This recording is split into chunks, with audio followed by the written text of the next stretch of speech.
The room. No one rents. Nestled in the Pyrenees was an old inn called El Mirador.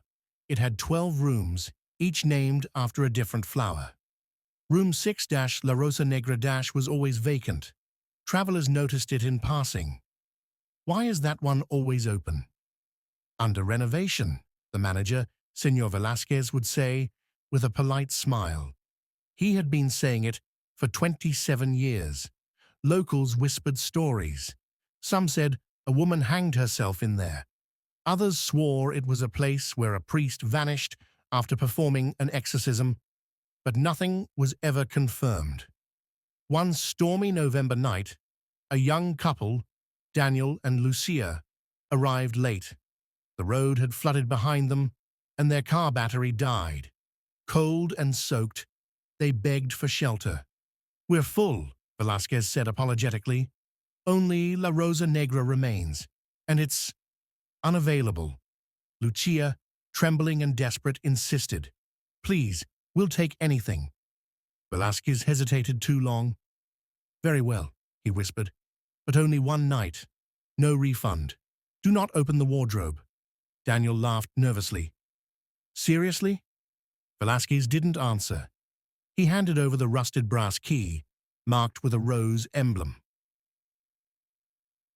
The room was beautiful in a way that felt staged. Everything perfectly arranged, but somehow untouched. No dust, no cobwebs. The wallpaper bore dark roses that seemed to shimmer under the dim light. They noticed it quickly. The wardrobe in the corner. It was old, Victorian, painted black. A thin silver cross was nailed to its door. Lucia stared at it for a long time. "I don't like it," she whispered. Daniel shrugged it off, distracted by the lack of Wi-Fi. At 2:12 a.m., Lucia woke to a thud. Daniel was gone. She called for him. Nothing. Then, the wardrobe creaked. Slowly, its door opened an inch on its own. Lucia stood frozen. The temperature dropped. Her breath came out in visible puffs. Inside, it was pitch black. Then she heard a whisper, right in her ear.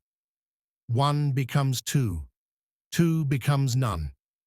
Lucia screamed and fled. She didn't stop running until she reached the front desk. Velasquez stood there, solemn.